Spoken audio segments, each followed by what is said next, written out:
Bismillahir Rahmanir Rahim. We begin with Allah's blessed name. We praise Him and we glorify Him as He ought to be praised and glorified. And we pray for peace and for blessings on all His noble messengers, including the last of them all, the blessed Prophet Muhammad. Allah's blessings be upon him as we greet you here on the 11th day of the month of Jumadi al-Akhirah of the year 1446, because I'm not a slave of modern Western civilization. I'm not going to allow the modern West to enslave me. So we have a different system of time. And in our system of time, this is the year 1446. That's yours, and this is mine. But for them, it is the month of December of the year 2024. And we're here in Shah Alam, close to Kuala Lumpur in Malaysia, on this morning of Yawmul Ahad, or Sunday morning. No, sorry, Saturday, Yawmul Sabt. And it is a great honor for me today to have with me sharing this discussion session on the subject of 9/11. Someone who is the most authoritative voice in the world today on the subject. Our dear and distinguished brother, Captain Dan Hanley, who was a pilot in the United States of America, and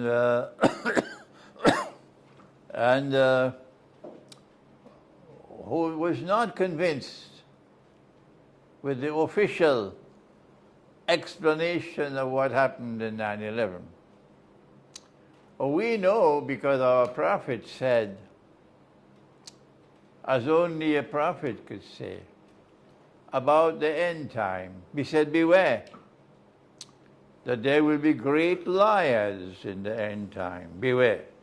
Those were the words of the prophet. And so Captain Dan was not convinced by the official explanation. He came to the conclusion that it was false. And to his credit, with amazing courage and integrity, and these are in short supply in the world today. Amazing courage and integrity, something which is in short supply in the world today. Captain Dan has been struggling to proclaim the truth of what happened at 9/11. And I want to welcome Captain Dan today. Thank you. To our discussion session, and to say how honored we are to have you today, and to give you a chance to reach out to our people who listen to this program around the world. We now have close to 500,000 subscribers, yes, to our channel, and they would be very, very interested and very, very happy to have this chance today to listen to you. So welcome, Dan. Thank you, Shaikh. And let me just say it's an honor to meet you and to know you, and I appreciate our friendship. And let me start out just by saying a little bit about myself. I'm a U.S. citizen. I've been living in Islamabad, Pakistan for the last 15 years. And some people think because I'm controversial, I'm hiding out there, and nothing could be further from the truth. I met, fell in love with, and married a Pakistani 15 years ago, and we've lived there happily since then. But the Shaikh already mentioned that I was a pilot. Let me get a little bit more specific there. I commenced flying 56 years ago in 1968 at age 19, which makes me 75. I'll save you the math. At first as a civilian, and I got my private commercial instrument and multi-engine rating in the next 2 years, and then attended a 4-year college and got a degree. And in 1973, when I was graduating from college, the Vietnam War was still raging, and I had to make service plans, otherwise I was going to get drafted into the Army and go around trudging around in the swamps of Vietnam. So because I had the flying experience, I chose naval aviation. And over the next 10 years, I flew 4 different aircraft there, mainly the P-3 Orion aircraft, which was used to track Soviet submarines during the Cold War with Russia. In 1978, I was hired as a pilot at United Airlines, and over the course of the next 25 years, I flew 6 different commercial jet aircraft. So all total, over a 35-year career span, I flew 15 different aircraft, accruing 20,000 flight hours. And I don't say that to boast about my accomplishments as a pilot, but only to make the statement that with all my experience, I could not possibly have flown the 9/11 flight profiles, in particular the Pentagon profile, and neither could those alleged Muslim hijackers. They were unqualified in the airplane, too inexperienced to fly those profiles, and there's thousands of pilots out there that agree with me. As a matter of fact, there's 300,000 pilots in the world today, roughly, and not one of them was permitted to testify before the 9/11 Commission as to the absurdity of this ludicrous notion that these hijackers actually piloted the aircraft. And I'll get into what actually occurred here a little bit later. But the reason this never came out on the 9/11 Commission is because of one man, a guy named Philip Zelikow, neocon Zionist, prevented any pilots from testifying before the 9/11 Commission as to the insanity of this notion that those hijackers flew the airplanes. So that's it in a nutshell. If anybody's got any questions along the way, don't hesitate to ask me. But Shaikh, that's been my career. I'll mention it ended tragically in 2003. The Shaikh mentioned I spoke out about issues. Specifically, I saw holes in the aviation security system and began reporting, hey, you're not doing this, you should have. And it was causing me to doubt the official story, because some of these fixes to the security system would have been easy for them to repair, but they didn't. And that's when I started getting warnings from my fellow pilots in the union and management. Watch it, Dan, these guys are nasty. If you take it to the next step, you're going to get hurt. They think you're a big mouth, loose cannon whistleblower, and they want you to shut up and go away. So I didn't listen to them. I knew because they were trying to shut me up, I was on the right track, especially because they said they're nasty. So what I did was, figuring I had a target on my back talking out about this stuff, I went through a series of safeguards to protect myself and my career. And I started recording phone conversations I was having with union officials in the company. I started a long correspondence trail of letter writing and sending emails that I retained. I had a lot of witnesses, but most important of all, I was warned by my union that if the company couldn't take me out professionally or medically, they'd get me psychologically. And I had seen this happen before with other pilots. So what I did to protect myself, I lived in Atlanta at the time, is I sought the counsel of the most expensive mental health professionals in the Atlanta area. And I came in and I said, look, here's where I am at United. Here's what I think they're going to try to do to me. Run all the psychological tests you want on me to prove that I'm mentally healthful. And I'll even come for counseling, which I did. So I had a medical record to back myself up. But as time went on, these same holes existed, and I started doubting the whole 9/11 story. So I had written these captain's reports, they were called, that just stayed internal to the company. And they were stonewalling them. They were ignoring me, what I was saying. They were ignoring me when I made phone calls. So I decided to bring the Federal Aviation Administration into the picture. So I filed something called a Flight Safety Awareness Report that involved a union person, a management person, and someone from the Federal Aviation Administration. And as soon as I filed 6 of them, I was removed from flight schedule. They took me off the flight schedule and told me, you've got to come up to New York and talk to us about these reports you filed. Well, they actually had violated the confidentiality guaranteed when you filed these reports by sending them to New York. And I said, look, the union has already told me they're not going to represent me legally. Because I asked them, how far are you going to follow me in? And they said, not very far. I said, so if you want me to come up there to protect my career, I got to bring my own aviation attorney in. They wouldn't let me do it. So I said, well, then we're at an impasse here because I got to protect myself. So that conversation ended, and I started contacting company lawyers, union lawyers, saying, look, we're at an impasse here. There's got to be a compromise solution to what's going on here. And we couldn't arrive at one.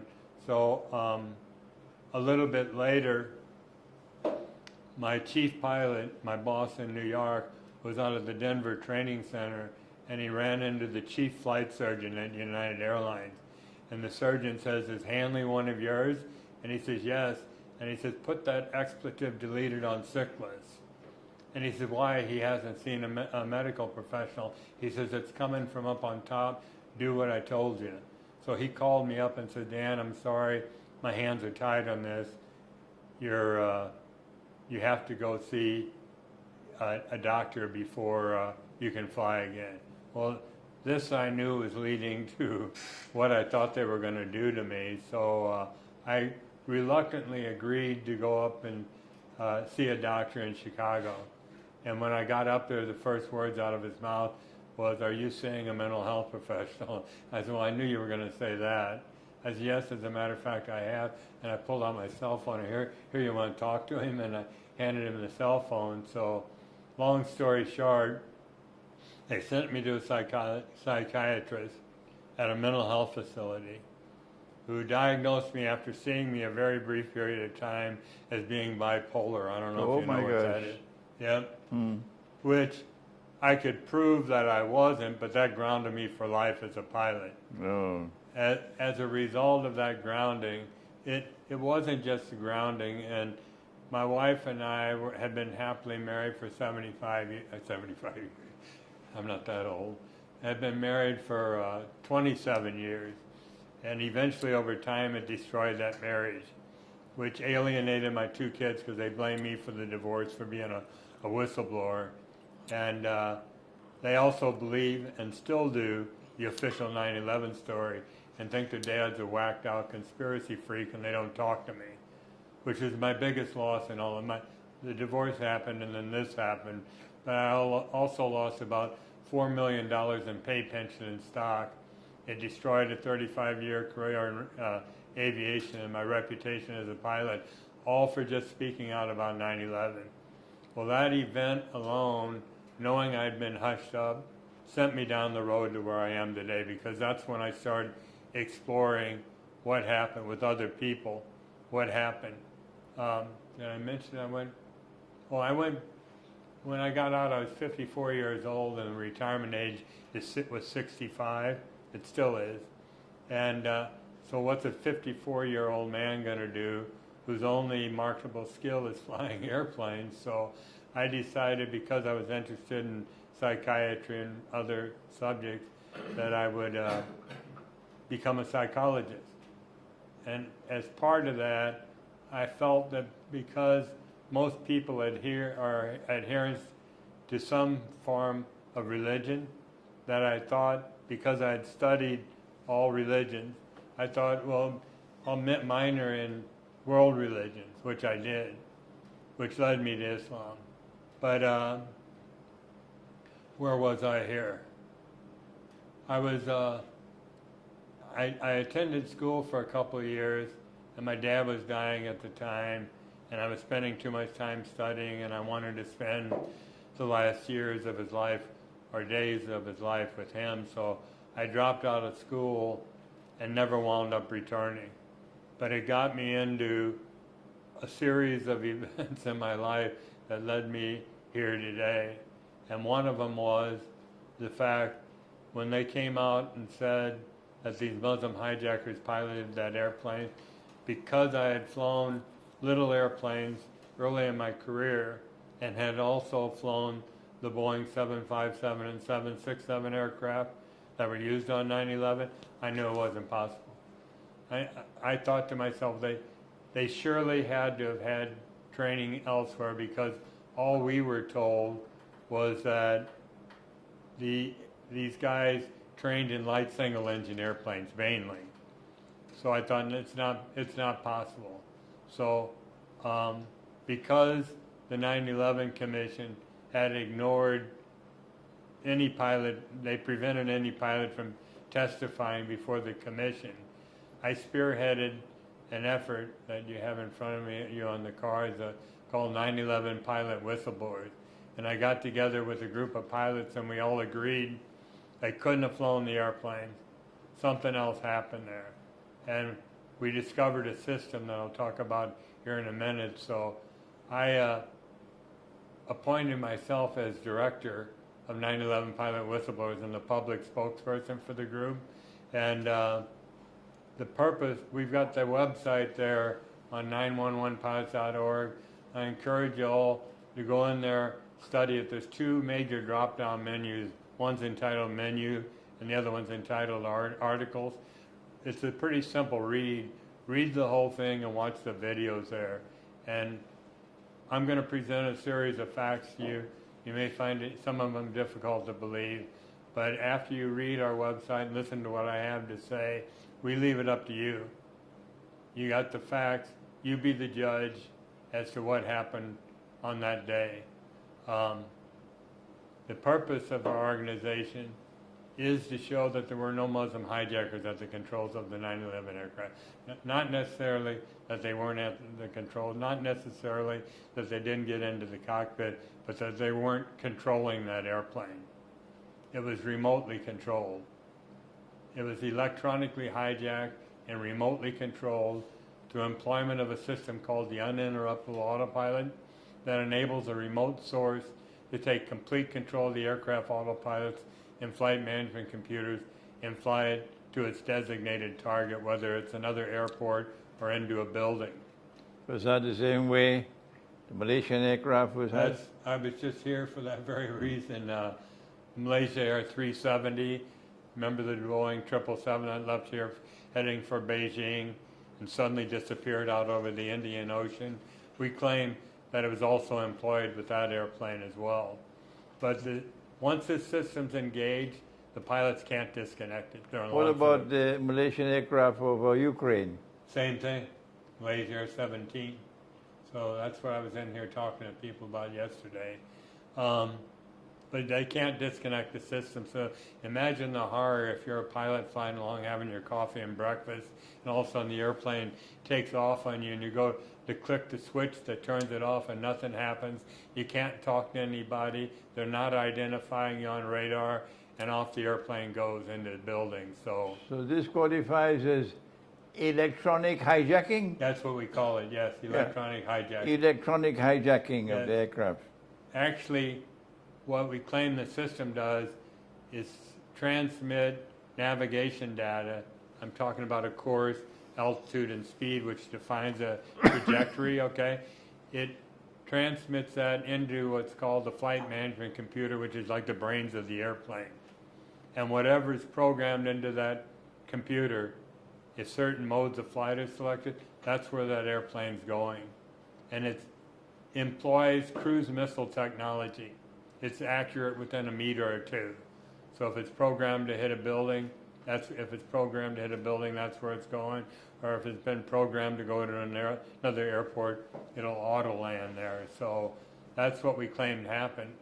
That's what we claim our purpose of our system is, and that's what we're trying to get out to, in particular, the Muslim world. And why? Because Muslims have been more harmed than any other group of people on the planet Earth as a result of the lies of 9/11. So that website you see there was designed for 2 billion Muslims to read. We want them to know the truth. I had a young boy, Muslim from Singapore, he messaged me on Facebook last year, and he said, we were talking for a bit, And he says, you know, I'm almost ashamed to call myself a Muslim because of what happened on 9/11. And I went, oh my God, do people actually believe the story to feel that way about it? Which further was a catalyst for me to continue moving forward. There's 240 million people in Pakistan. 98% of them are Muslim. 60% of them are age 30 or below, which means they were at most 10 years old on 9/11 and probably have been fed the propaganda to believe the official story. So last year I set up a PowerPoint presentation and talked to another individual that's traveled the world preaching 9/11 lies with the intent of going to colleges and universities and try to enlighten young people who might still believe the official story of what I'm telling you here today. But one of our goals has been to recruit highly trained and experienced pilots, whether they're active, retired, military, or civilian, who will attest on camera as to the absurdity of the story. They claim not only could the hijackers not have flown the aircraft, but that they could not have flown those flight profiles themselves. And if you go to the website, on that drop-down menu, there's a pilot interviews page. I was actually conducting these interviews with pilots worldwide from a variety of backgrounds. And they were all saying the same thing. They couldn't do it, and here's the reasons why. So we've only got 10 interviews on there, but we felt that that was sufficient to convince people that pilots don't believe this story. So how many people would believe that you could remotely control a large commercial jet aircraft? Well, let me give you a little history of the development of remote control technology. It dates all the way back 80 years ago to 1944, towards the end of World War II, when the Army Air Corps launched an operation called Operation Aphrodite out of the UK. And what they did was take old B-17 bombers, gut them out to lighten the weight of the aircraft, and loaded it up with 30,000 pounds of Torpex, which is a highly incendiary compound. And our pilots were required to make the takeoff, but once they got airborne, they'd bail out of the airplane, and these aircraft were remotely guided to targets in Europe. This is 80 years ago they were doing this, okay? And we mentioned on the website, John F. Kennedy's older brother, Joe, was killed on one of these top secret missions when the airplane blew up due to a malfunction before he had a chance to bail out of the aircraft. And there's a short film clip on the website with regard to that. But if you jump ahead from 1944 to 1962, this wasn't actually the remote control of an airplane, but a plan to do it. It was the United States government was looking for an excuse to invade Cuba and overthrow Fidel Castro. And the Joint Chiefs of Staff presented a plan to the Secretary of Defense, who approached JFK and said, look, we've got this plan called Operation Northwoods. What we're going to do is conduct a series of false flag events. We're going to attack a U.S. ship in foreign open water and blame it on the Cubans. We're going to have false flag terrorist attacks in the United States, blame it on the Cubans. We're going to attack Guantanamo Bay, the same thing. But the biggie here was they said, we're going to take an empty military aircraft, remotely control it over Cuba, blow it up, and say the Cubans did it. Now, if that has a familiar ring to it, that's what happened on 9/11. They took an airplane, created a disastrous event to justify invading a foreign country. Now, this is 39 years before 9/11. This was their mindset in the Pentagon, that they could accomplish a mission like this. 39 years later, they did it. Now, if you jump ahead, this will be the last example I'll give, and there's a number of other examples I could give you regarding remote control aircraft, but keep in mind that from 1944 forward, 80 years, all this technology was being developed to where we got to 9/11. But in 1984, the FAA and NASA conducted a joint crash test experiment in a remote location. They took a 4-engine, large commercial jet aircraft, a Boeing 720. They loaded it up with crash dummies and cameras because they wanted to test crew and passenger survivability in the event of a crash landing. So what they did was take this airplane off by remote control. This is 17 years before 9/11 with a commercial jet. Took it off by remote control, flew it around the pattern several times before intentionally crash landing the aircraft. And we got a short film clip on the remote control page on that as well. So if you jump ahead to the early to mid 1990s is when we say they actually developed and produced this uninterruptible autopilot system I was talking about. There's a patent on it. First of all, there's a Wikipedia article, although Wikipedia is generated by the CIA, so I don't know how much credence you want to put in that. But there actually is a Wikipedia article that's entitled "The Boeing Honeywell Uninterruptible Autopilot," and it's misleading because it does state that the purpose of this system is to prevent would-be hijackers from commandeering a commercial jet aircraft in flight by remotely taking control of it and flying it to one of 108 airports in the world. So you can say to yourself, if you run across this article on the internet, you go, oh look, this was in 2006 they patented it, okay? So they say, oh look, they came up with a remote control system to prevent another 9/11. Well, that's false, even though we've got a patent on it that shows it was November 2006 it was patented. We had informants come forward from a number of sources saying, not so fast. We were working on this system in the mid-1990s, 5 years before 9/11. So we know this system exists, patent on it, Wikipedia article on it. We claim the hijackers couldn't fly the airplane, which is leading me to my next topic, and that is the hijackers themselves. Now, I want to focus mainly on a hijacker, a 29-year-old from Saudi Arabia named Hani Hanjour, because he's the smoking gun in all this. Hani Hanjour came to the States in the mid-1990s to take flight training, and it's well documented he was a very poor student. New York Times, Chicago Tribune, ABC News, and other news sources all reported that he was a very poor student.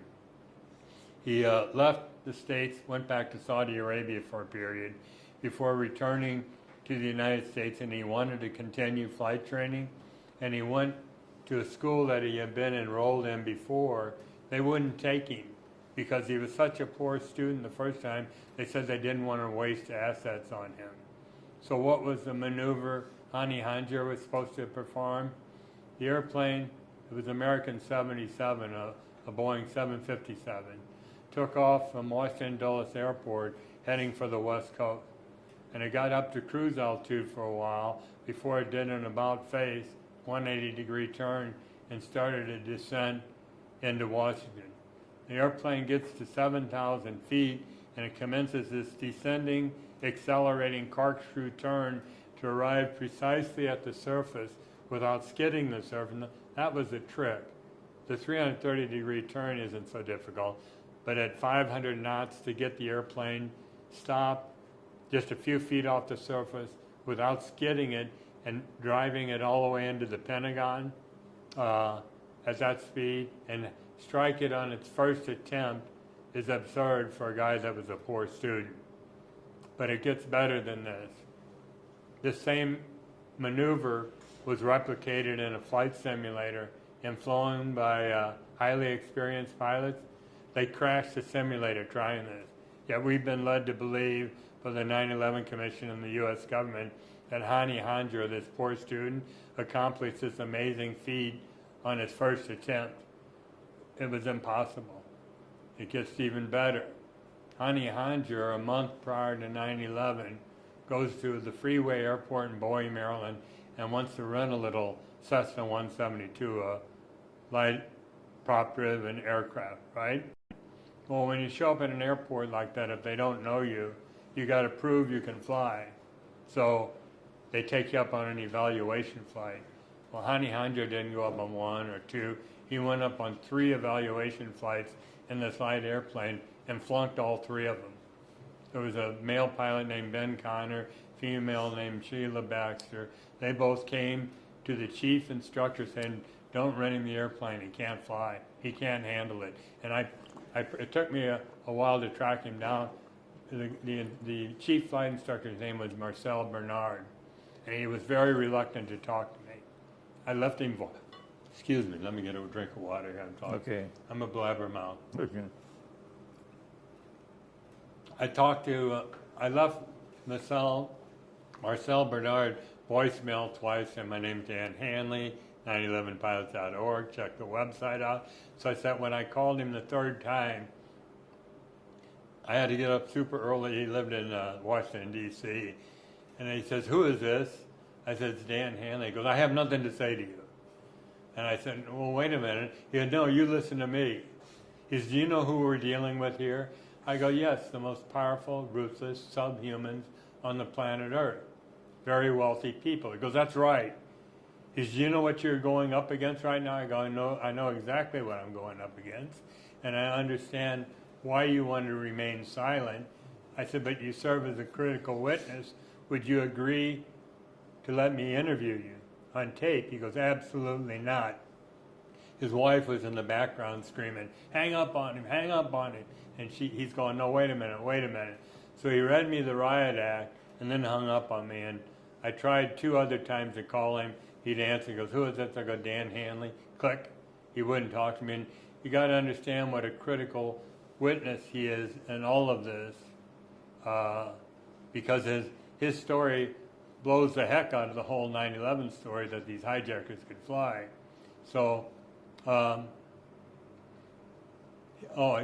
story keeps getting better.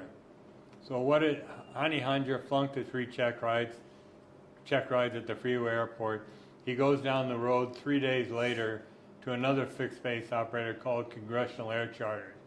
And he goes up flying with a pilot named Eddie Shalev. Now, Eddie Shalev comes back from the check flight and says he's a good pilot. So what appears in the 9/11 Commission final report? Only Eddie Shalev's statement that he was a good pilot. It appears but an end note in the final report. None of this testimony was taken under oath, okay? And I'll point out that the FBI and a member of the 9/11 Commission staff actually went out to these airports, interviewed these pilots, so they had testimony from all 4 pilots, the 3 at Freeway and Eddie Shalev, and yet the 3 were ignored completely. That whole testimony was ignored completely because it would have shattered the 9/11 story. So why didn't this appear in the 9/11 Commission report? The same guy that prevented pilots from testifying before the 9/11 Commission, a guy named Philip Zelikow. And why? Who was Eddie Shalev? He was an Israeli who came to the States several months prior to 9/11, contracted out with Congressional Air Charter, and gave this check ride to Hani Hanjo. So was he a Mossad agent? We don't know. Congressional Air Charters closed their doors after 9/11, and Eddie Shalev disappeared, maybe to return to Israel. But I don't know what your perspective is on who planned and executed the events of 9/11, but I have my own, and I believe it was collusion between Israel, the United States, the UK, and others through collaboration between Mossad, the CIA, MI6, and others, okay? And not a guy in a cave living 7,000 miles from the United States, bin Laden.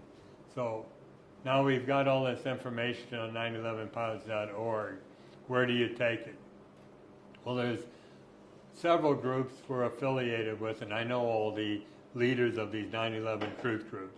But one of them in particular is called the Lawyers Committee for 9/11 Inquiry, and I'm sorry I don't have a UL. URL for the website. But what happened several years ago was a group of U.S. lawyers got together and formed this Lawyers Committee for 9/11 Inquiry. And what they did was obtain evidence and information from the biggest 9/11 truth groups and individuals in the world. And they compiled 60 evidence packages. And that proved incontrovertibly, I'm having a difficult word with, it proved beyond a shadow of a doubt that World Trade Center buildings 1, 2, and 7, and yes, there was a third building that came down on 9/11, building 7, and I can get back to that in a minute, but they proved that it was brought down by controlled demolition and not by jet aircraft impact damages or the fuel fires that ensued. And what they did was take these 60 evidence packages to a U.S. attorney in New York named Jeffrey Berman and said, we have evidence, we have proof, we have witnesses, we have everything to prove what we're saying here. And because the evidence was so solid, he was left with no recourse but to convene a grand jury investigation into their allegations. So grand jury investigations, I don't know if you're familiar with them, but they're very secretive. Jurists aren't even permitted to say they're a member of the jury. They can't talk to one another outside the courtroom. Nothing can be brought up about the case. But the Lawyers Committee saw that there was no movement being made on their case. So they approached the Justice Department and said, what gives? They go, we don't have to tell you. It's secretive. So they went into court, and I'll make this part short. They took it all the way up to the appellate level, up until last year or the year before. They got it before the Supreme Court. Now, mind you, 9/11 is the greatest crime ever committed on American soil in its history, and it's never been criminally investigated. The 9/11 Commission was not a criminal investigation. They took it all the way to the Supreme Court, and the Supreme Court refused to hear it. They said, we're not going to listen to your case. So our original plan, 9/11 pilot whistleblowers, I approached the group and their chief litigator and said, look, let us conduct interviews of pilots, which I told you we did. We'll present them to you so you can vet them, so we can file with the Justice Department demanding a grand jury investigation into our allegation that these hijackers couldn't have flown the airplane. They said, great idea. Well, when we saw that the Supreme Court rejected their solid evidence, which was even more solid than ours, we said, this isn't going to work. And this is where there's a lot of pilots in our organization, but I got a close circle that I consult with. And we decided what we'd do, even though we knew we probably weren't going to be successful, was approach politicians and bureaucrats with our allegations. And so over the course of 3 years, I wrote letters, sent emails, and made unreturned phone calls to every relevant level and branch of the U.S. government that we could. I started with the FBI. They didn't want to talk to me. Transportation Security Administration, the Federal Aviation Administration, the Secretary of Transportation, the Attorney General, the President, the Director of National Intelligence. I can go on and on. But we wrote all of them trying to get them, draw their attention to our case. And the point was, they knew that we knew Hani Hanjour couldn't fly. I finally got a hold of a lawyer in the FAA, a senior lawyer, and we talked on the phone for a half hour. And he said to me, Dan, you haven't proven that the uninterruptible autopilot was employed on 9/11. I said, yes, but you'll agree with us, we've proven that Hani Hanjour couldn't possibly have flown American 77 into the Pentagon if we know something hit the Pentagon. It could have been a cruise missile with a swap of airborne flight vehicles, but we know something hit the Pentagon. How did it get there? It wasn't Hani Hanjour. The only viable alternative explanation you can come up with here is that this uninterruptible autopilot Is that? What is the alternative? That the autopilot system was the autopilot It was system. the only way all 3 buildings were hit on their first attempt with cruise missile accuracy. And these pilots, even the World Trade Center buildings, you go, well, all they had to do was point an airplane into the building and it blows up. Well, the World Trade Center buildings are only 208 feet wide, and the wingspan on a 767 is 58 feet, right? So there's very little leeway for error there, and yet they both hit the targets on their first attempt. And we say it would be akin to, suppose you had your driver's license for about a year in your family car, and you hop in a big 18-wheeler, semi-tractor trailer, get it up to high speed that you've never driven before, and try to drive it through a garage without striking the sides of the truck. That's how accurate they would have had to have been to hit that. And this same maneuver, once again, was replicated in a flight simulator and flown by highly experienced pilots. They couldn't hit the building with that degree of accuracy. So we're saying the hijackers couldn't possibly have done it. So given that for 3 years, the guy from the FAA, when I posed that question to him, what hit it, he goes, there was a long pause, and he goes, go talk to the Department of Justice. The FAA doesn't conduct criminal investigations. I said, sorry, but we've talked to them, not talked to them, we've written them numerous times, sent reports via their Department of Justice hotline, nothing. So that's when I wrote a letter to Biden. I'd actually written several letters to Biden figuring he was too senile to be able to understand what I was saying, but somebody on his staff might pick up with what we were saying. So I wrote a letter basically saying, hey, we've given the U.S. government all this opportunity to address our concerns here. We're going to take this outside the United States because privately we believe the United States government was complicit in the crime, and they're not going to investigate themselves.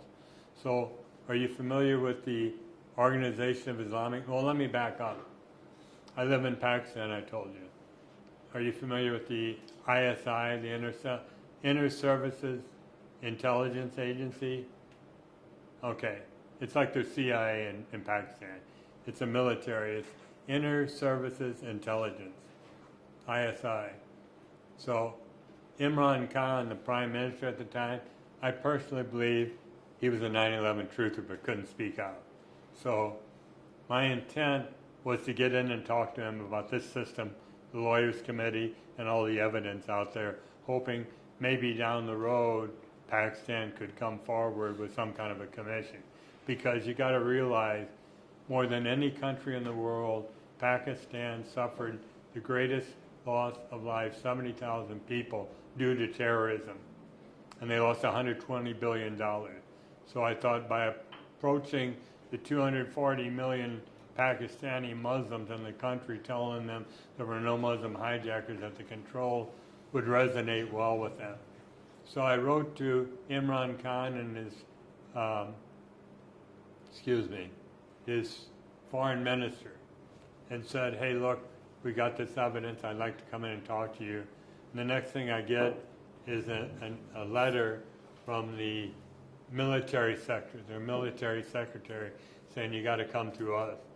So I wrote a letter to them explaining why I wanted to go in, and I got a call from them. I thought, I'm making headway here, right? So they said to me, what do you want to see Imran Khan for? And I told them. They said, we'll get right back to you. Well, they never did. I waited a couple of weeks, and I go, I'm getting stonewalled again.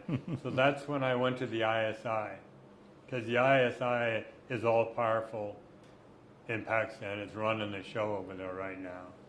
And I wrote a letter to the Director General.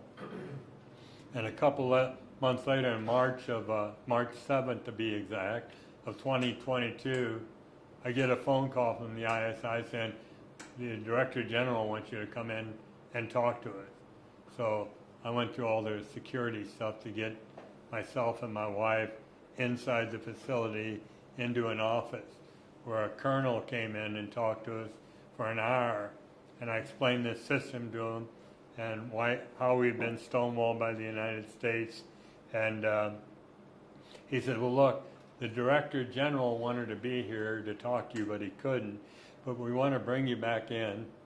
We're going to assign a film crew to you, and you're going to create a documentary of what you're talking about. I was great. So I went away, and what happens the next month? The CIA U.S.-backed military coup ousted Imran Khan. that ended that. So we thought, where do we take it from here? You're probably familiar with the Organization of Islamic Cooperation, the OIC? Yeah, okay. Well, that's the collective voice of the Muslim world. So it was like... It's not the collective voice of the world I of found Islam. that out. That's bogus. I found that out the hard way because we thought, well, that's the UN of the Muslim world. And then we saw that there were 57 ministers of foreign affairs that represented the body of the OIC. So what we did, I wrote the Secretary General explaining who I was and complaining that not only had the United States ignored our plea to investigate this, but the Muslim world was ignoring us too. And I asked them to establish an International Islamic Commission for 9/11 inquiry. It's like a Muslim 9/11 commission. And we had ideas on how we were going to conduct that. I'll mention in a minute. And initially, making phone calls, I got through to people. I said, I guess there's no hope of me talking to the Secretary General. And they said, no, let us give you the name of another guy, which I did. I talked to him once. He goes, send me an email of everything you're about and what kind of evidence you have, which I did. It was the last I heard of him. When I said it was me, they wouldn't pass me off to anyone else. So we went to the Muslim World League, which is in Mecca. We went to the Council of Muslim Elders. We went to the European Muslim League, all the same thing. We got nowhere. So that's basically what brought me to Malaysia. The Shaikh told me a few months ago, hey, I'm going to Malaysia. I'm going to try to meet Mahathir Mohamad. And I said, hey, would you mind if I tag along? Because I thought I'll present that. And that's why I'm here right now. And that's why I can't go into detail about what we talked about. As a matter of fact, I said, don't even bring it up, but I will. Are you familiar with the MEIO? The Malaysian External Intelligence Organization? Well, I'm trying to go through them for the same reason I went through ISI in Pakistan, and that's to get to the Prime Minister. And I met with him yesterday, and I explained to him everything I just talked about. And I said, the ultimate goal would be for Malaysia to at least sponsor, hopefully, or endorse our proposal of establishing this International Islamic Commission for 9/11 inquiry. So that was a 3-year road we went down and got nowhere. So you say to yourself, there's 195 countries in the world. Why do so few leaders speak out, in particular Muslim leaders? And you can look, Mahathir Mohamad did, Ahmadinejad in Iran did, Hugo Chavez, Venezuela, Francesco Cosiglia in Italy, the president, all spoke out saying it was an inside job, etc. And they got nowhere with it. So why is it the other 191 countries don't want to speak out? It's because what I said, the most powerful, wealthy, ruthless subhumans on the planet Earth planned 9/11. And these leaders are afraid that they're going to get Saddam Hussein or Muammar Gaddafi or have their economy crash by the bankers that run the world, that they won't speak out. None of them. And this is such a horrific crime. And why am I at age 75 still talking about this? Because I know too much about the lies of 9/11 to remain silent. I could talk for 6 hours here and tell you other information about things that I know about 9/11, but I'm here because there's been millions of Muslims killed, maimed, or displaced in the Middle East and South Asia as a direct result of the lies of 9/11. And I feel like the information that myself and my colleagues possess, if we can ever get it out to the public. So I was handing out flyers outside of a mosque in Islamabad, and I got mobbed when they heard what I was saying about no Muslim hijackers. And the one guy said to me, what can we do about it? I said, all I can ask you, there's 2 billion Muslims in the world. Try to spread the word, get them to our website so they can read this information. So will there ever be a resolution? Will there ever be exposure of 9/11? We don't know, but we're going to try. So that's basically, anybody have any questions, comments? No? Then I want to do 3 things. The first of all is that the Quran tells us that this world was created with truth, and therefore it is a moral order. And as a consequence, the truth must always eventually prevail. So we say to them who've been blocking the truth with lies, we say to them today, so many years after 9/11, and we say to them as boldly as we can possibly say, that you can continue to block the truth as much as you want. It will not prevent the truth from eventually coming out.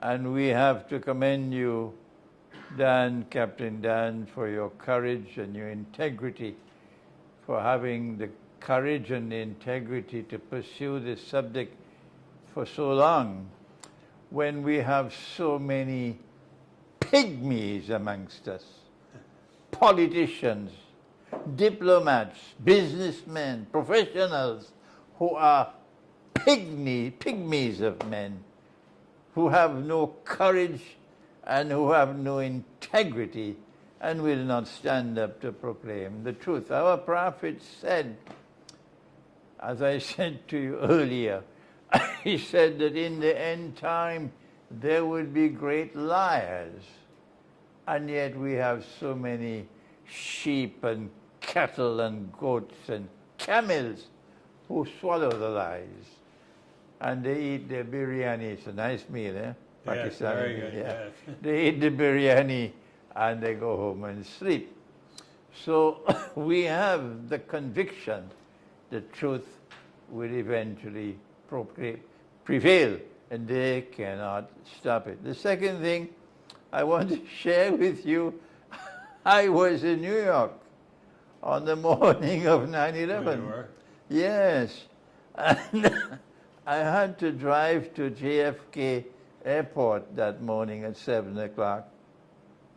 My former Pakistani wife was arriving, and my daughter and I drove to JFK to receive her.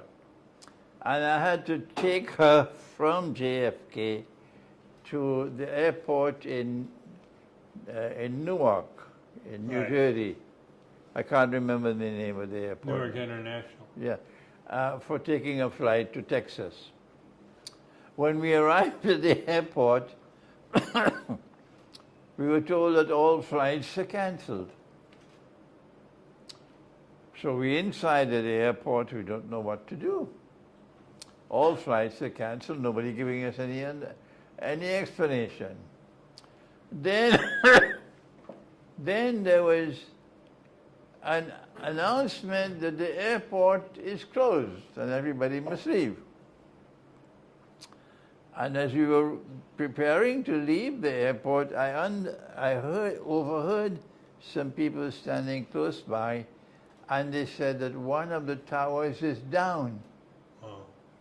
One of the towers is down. And when you're in New York, you know it's the Twin Towers. So then I got a hint of what is happening.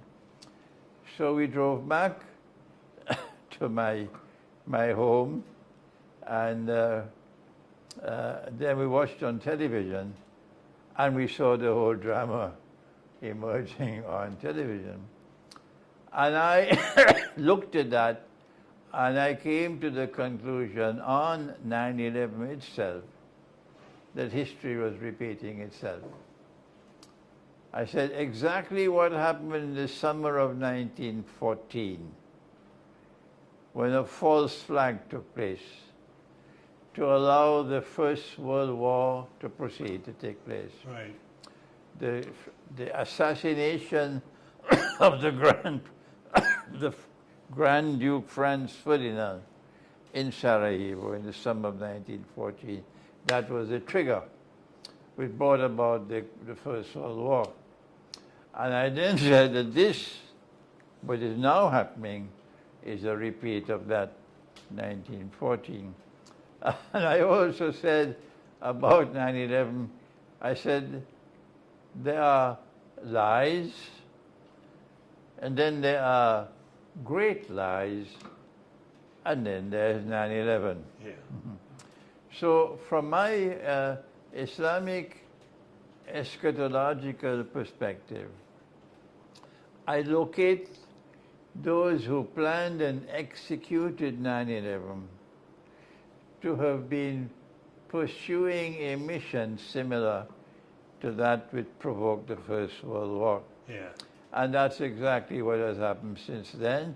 And it just continued in Syria, where they call them terrorists.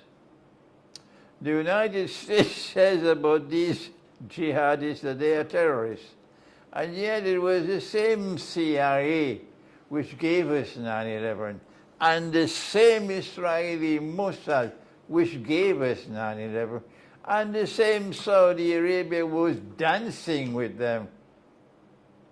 Right. The same people who now finance and armed these terrorists to go and overthrow the government of Syria, of Assad. So history is repeating itself. From 9/11 to this day, they're trying to change the world, to make the world safer. Well, I believe that 9/11 was designed to usher in the New World Order. And you mentioned Mossad, CIA, and MI6, and other intelligence organizations. It depends upon your worldview. I personally believe there are these monstrous forces that run the world economy, run the world right now. Now, whether you want to say it is the 13 bloodlines, the Jesuits in the Vatican, the Illuminati, Council of 300, Rothschild, Rockefellers, Soros, you name it. There's these massive organizations that I feel called in the hit that had been planned for many years. I mean, you can go back 39 years to Operation Northwoods forward, and they had planned this event to usher in the New World Order, which is what we see is happening right now. Because if you look at Israel involvement, why would Israel be joyous over that? I don't know if you're familiar with the Greater Israel Project. Okay. Israel claims all land from the Euphrates to the Nile River as part of their promised land. And if you overlay that map of Greater Israel over the Middle East, a whole bunch of things make sense about the countries that they wanted to topple. And it's going on now. I mean, October 7th was another false flag where Israel claimed the Hamas came in. They wanted that so they could go in, take care of Hamas, and use it as an excuse knowing Hezbollah would come in from Lebanon, and you have what you have there today. And you can even carry it over to the Ukraine, which is an extension of Greater Israel and what's going on there.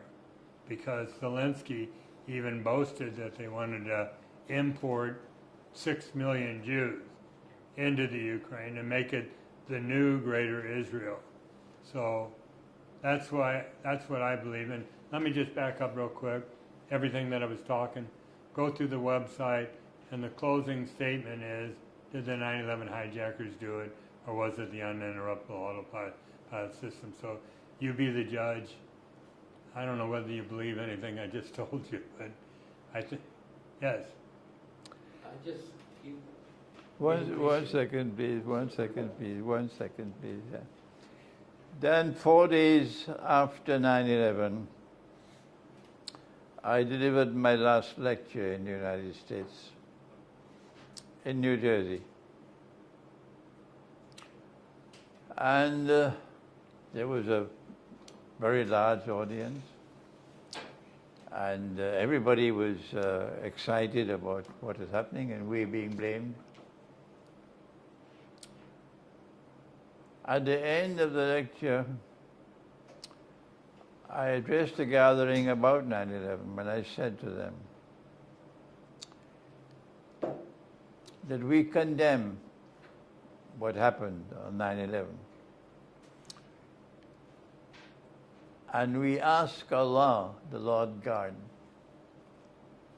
to punish with the greatest possible punishment and to curse with an eternal curse all those who are responsible for planning and executing 9/11. And I asked the audience, now will you raise your hands and join with me to make this prayer? Two people who were sitting by my side, how can we do this when we are the ones who are responsible? Yeah. I said, I'm going to ignore you. Now then, my audience, will you raise your hands? The whole gathering raised their hands. And we prayed. This cannot be anti-Semitism. Yes. This cannot be anti-Semitism. Go and take your anti-Semitism and throw it into a garbage bin, because our people are raising their hands and praying to the Lord God to punish with eternal punishment and to curse with an eternal curse all those who are responsible for planning and executing 9/11. And our people, everybody, including the two, raised their hands and they prayed. And after the prayer was over, I said, now we invite the Jews to do what we have done. Full stop. From that day to this day, no response. No response. Yeah. No. Then we had a wonderful opportunity today for our people to revisit 9/11. If we had more people like you in the world, in governments, people with courage and integrity. Our Prophet said, he said, the greatest jihad is to speak the truth in the face of a tyrant. That is what he said. Yeah. The United States of America is the greatest tyrant of all, after Israel. And the greatest jihad is to speak the truth, but they're scared. They're all scared. Right. They don't have courage, they don't have integrity, and that's why today it is such an honor for us to be in your company. And we pray that Allah might bless you and those who are inspired by you to be people of courage and integrity. You remind me of Malcolm X. Yes. You remind me of Malcolm X, and it is such an honor for us and my students around the world that today we've had a chance to listen to you on 9/11 and to understand from you, number one, that there were no Muslims who were responsible for 9/11, that this matter of bin Laden and some people in Afghanistan is all rubbish. And they use lies to wage wars to change the world, to make the world safer for Israel. What has happened in Syria with the regime of Assad is simply to make the world safer for Israel. We don't know whether they'll wage war on Iran as well, to make the world safer for Israel and to wage war on Russia, which of course be nuclear war, in order to make the world safer for Israel.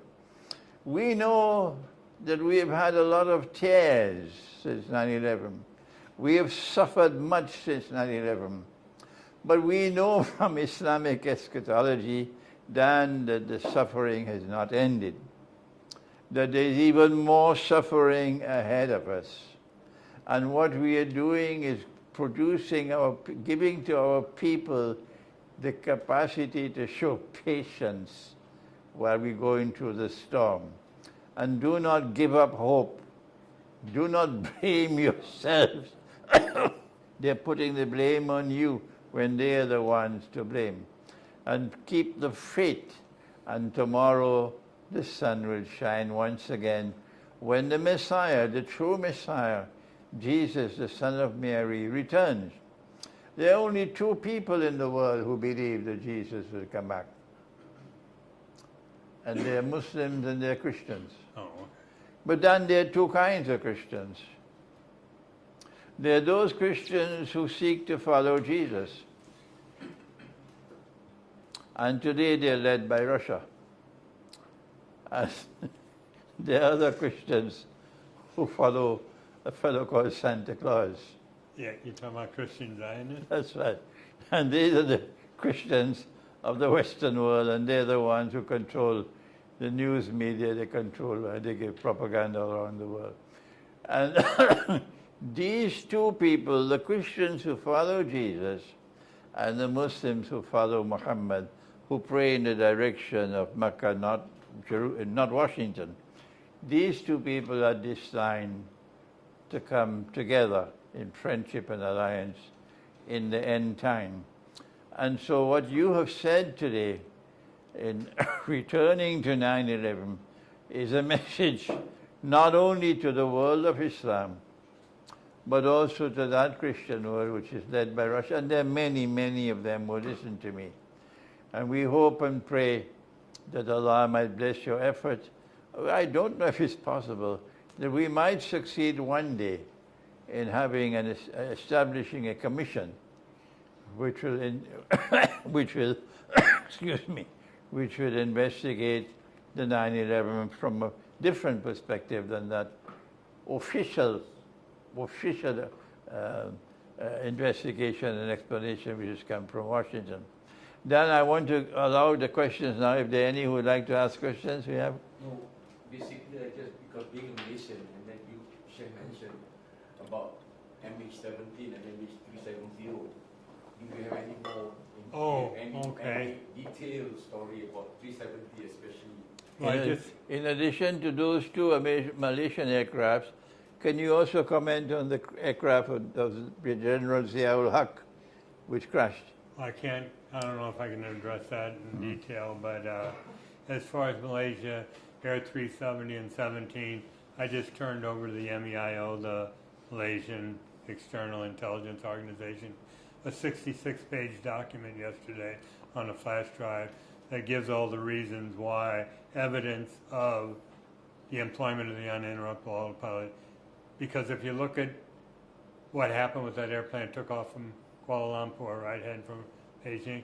When it got airborne, it went through a series of erratic turns off course before disappearing out over the Indian Ocean, and all communications were ceased, transponder was ceased, and in this document, they claim that the first officer, the co-pilot, was frantically trying to make cell phone calls.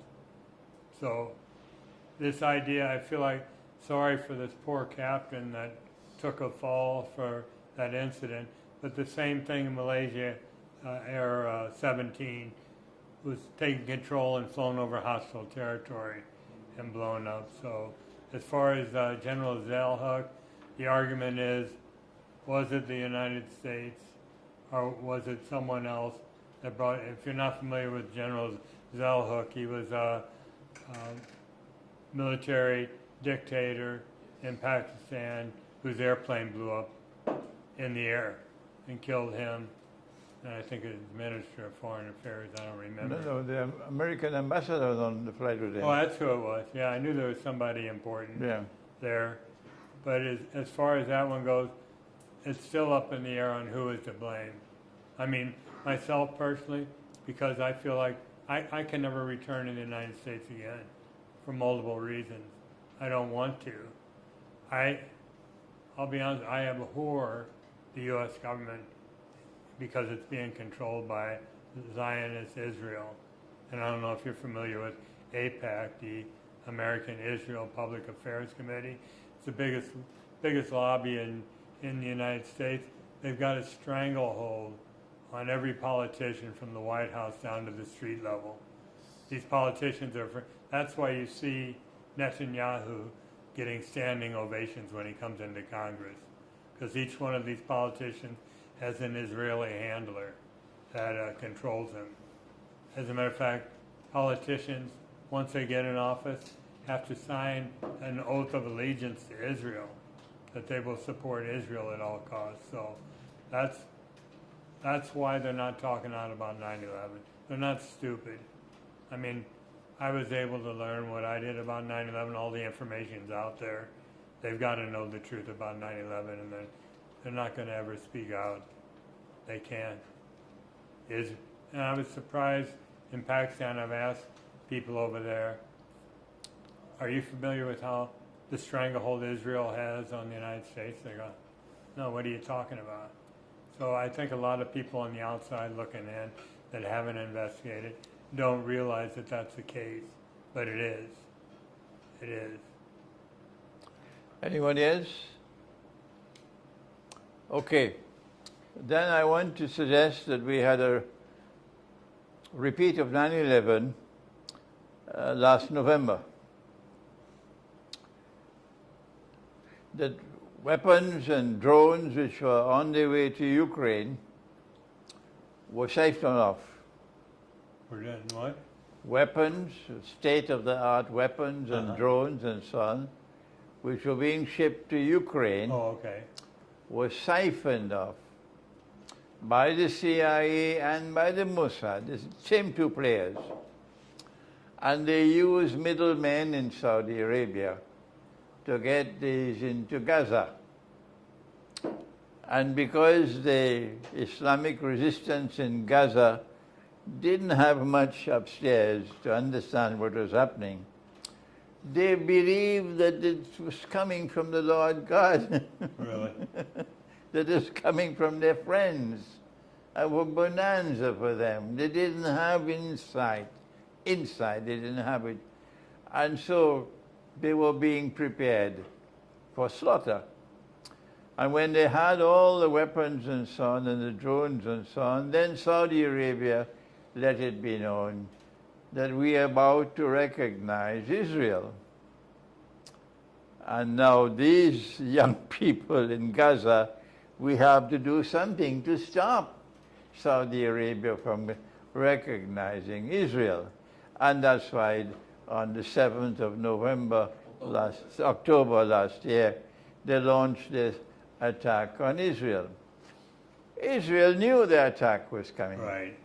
Like the United States government knew that 9/11 was coming. That they knew that the attack on Pearl Harbor was coming. They knew all these things. The government of Israel knew that Hamas was going to attack. Egypt warned them. The government of Egypt warned them. They knew it was coming. Why did Israel allow the attack to take place? Because of the same reason why the government of the United States allowed 9/11 to take place. So that they could exploit this opportunity to do what otherwise they could not do. So since 9/11, the United States has been a warmonger all over the world, toppling governments, waging wars shamelessly on Israel's behalf. Right. And since October the 7th of last year, Israel is doing the same thing. And that's what just happened in Syria. They're milking what Hamas did in order to advance an agenda. The question is, what more does the United States want from 9/11? What more does Israel want from 9/11? And all indicators are pointing now to an attack on Iran. Right, that's the prize. An attack on Iran. And your President-elect Donald Trump is on record. Why does Israel not bomb the Iranian nuclear sites? That's what he wants.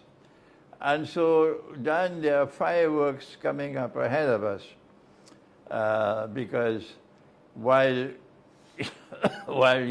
Russia chose not to take the bait and come to the defense of Syria last week, and Iran chose not to take the bait. Otherwise, if Iran and Russia had taken the bait and entered militarily, NATO would have entered militarily, and Ukraine would be off the hook. Right. That's why they wanted it. Ukraine would have been off the hook. But this is our session that's coming up later today. But Russia and Iran chose, sensibly so, not to take the bait. And when Assad realized that, then Assad did the sensible thing, Bashar al-Assad, that he decided to peacefully hand over power and leave. Okay? So what more is awaiting us? And if it is an attack on Iran, I don't think that Russia will stand aside.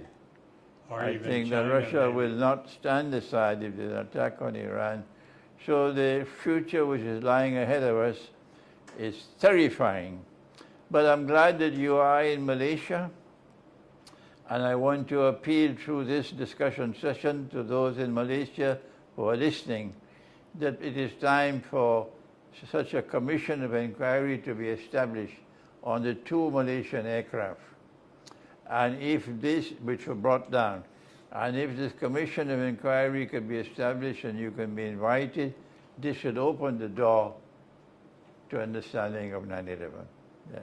Well, the commission itself, what we're proposing is we have the commission members, and we'd have to draw in enough money, which we believe that wealthy philanthropists, Muslims, would throw in money because we anticipate it could take several $1 million to do. But we've got so many organizations and individuals out there that could testify before this commission, and we'd fly them in first class, put them up in a 5-star hotel for a week, and let them testify, get it all on film, and get it out to everyone.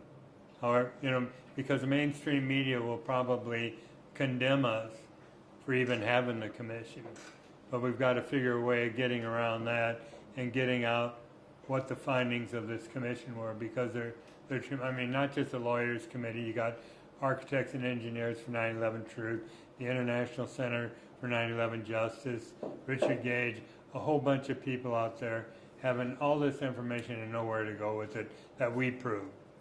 We prove by going through the letter writing, all these organizations. Nobody's going to speak out.